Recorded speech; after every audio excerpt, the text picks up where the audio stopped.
It is time for the weekly digest. We're going to find out what our ministers have been up to this week. 30 years after the signing of the Beijing Declaration providing a global blueprint to advance the rights of women, Guyana affirms its commitment to achieving full gender equality.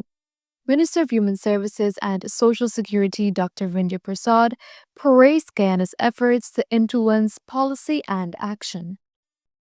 Guyana remains a country that is consistently dedicated to ensuring that we achieve gender equality, not necessarily by 2030, I'm told that is an elusive goal, but soon enough, where women and girls will understand that they have an equal place and space in the world, and with that equal space and place in the world, their voices must never ever be diminished.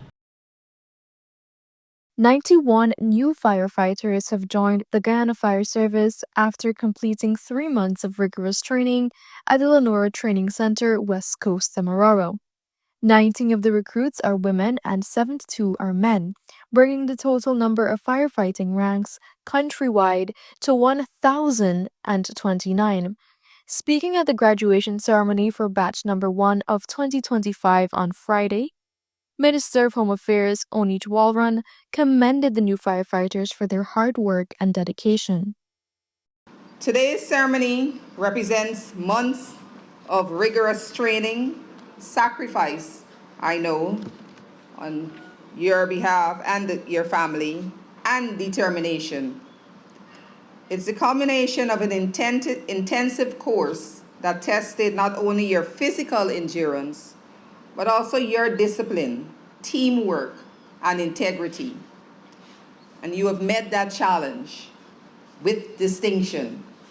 And you now stand ready to serve with confidence, professionalism, and pride.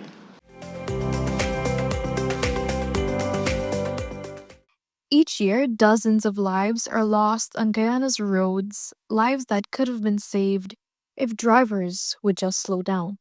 Between 2020 and 2024, Guyana recorded 574 road accidents, claiming the lives of 642 people, including 24 children.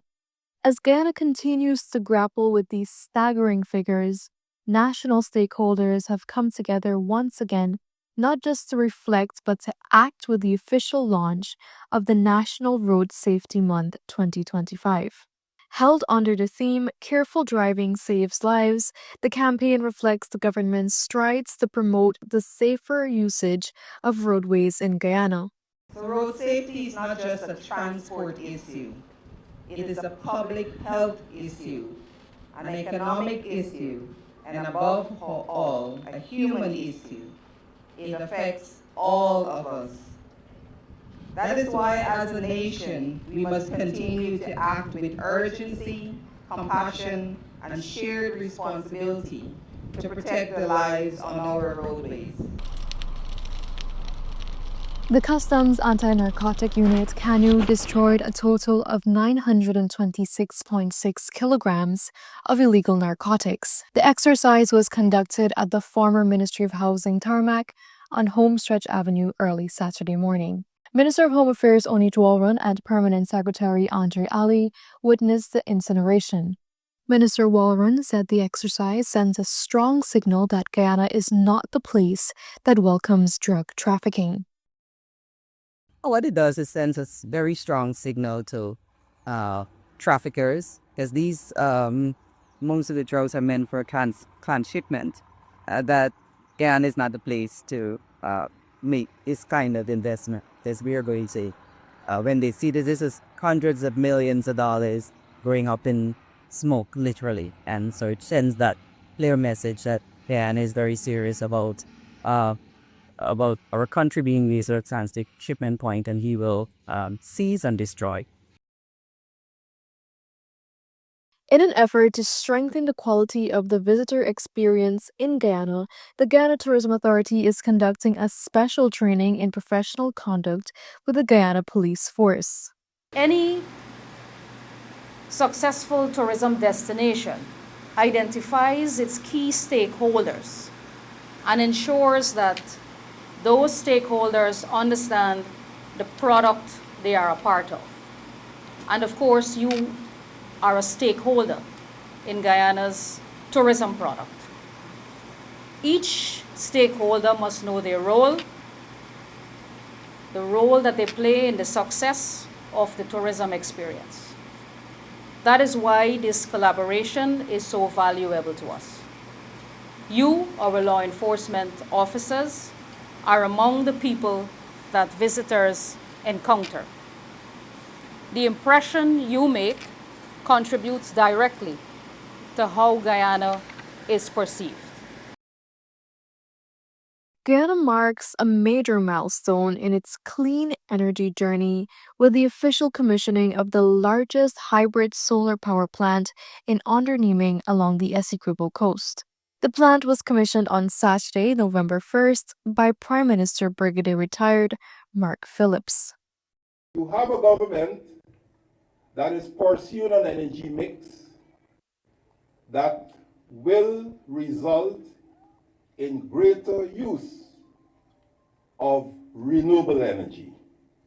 And that, in essence, is what the low carbon development strategy is pushing as it relates to energy. Greater use of renewable energy. We want to ensure that we achieve energy security throughout Guyana by pursuing an energy mix. Every community. Beekeepers on Friday lauded the government for giving them another opportunity at this year's honeyfest to showcase their products. Minister of Agriculture Zulfikar Mustafa said the government remains committed to supporting the apiculture subsector through targeted investments. In 2024, $150 million was allocated to this sector to strengthen our agri-food system and diversify production within this subsector. Today, we are seeing that those efforts, those recognition, and those vision that we had 5 years ago are bearing fruits. I want to give a little statistic here. Honey production increased at that time from a mere 2,124 gallons in 2023 to 27,061 gallons by the end of 2024. A tremendous leap forward. That shows the potential of the honey industry. Some 1,345 newly trained teachers from the Cyril Potter College of Education have been added to the nation's education sector. This follows the 92nd graduation ceremony held at the National Stadium in Providence on Friday. Of the 1,345, close to 300 are hinterland teachers, ensuring those living in remote communities have access to higher standards of education. I want to say to you that from 2020 to now, we have approximately 68% trained teachers. We're moving slowly but steadily, and every year it moves from strength to strength. The percentage of trained teachers in the hinterland after the 2025 graduation, and I want you to pay attention to this. The percentage of trained teachers in the hinterland after this 2025 graduation will be close to 92%. 92%. Minister within the Ministry of Local Government and Regional Development, Pauline Sukai, met with Parika vendors on Wednesday. The minister addressed their concerns regarding a roadside vending cleanup campaign spanning from Stewartville to Parika. The goal is to promote road safety and support infrastructure development initiatives. We are responsible as residents and nationals of this country to be part and parcel of what is taking place. Because if we get left behind, and the opportunities are being created, and we don't want to fit ourselves within the opportunities, and we're left behind, then we cannot blame anyone else but ourselves. That wraps up another week on Guyana's path to transformation, where every initiative, event, and success echoes the promise of a brighter future for all. Join us again next week for news stories and developments from around the country.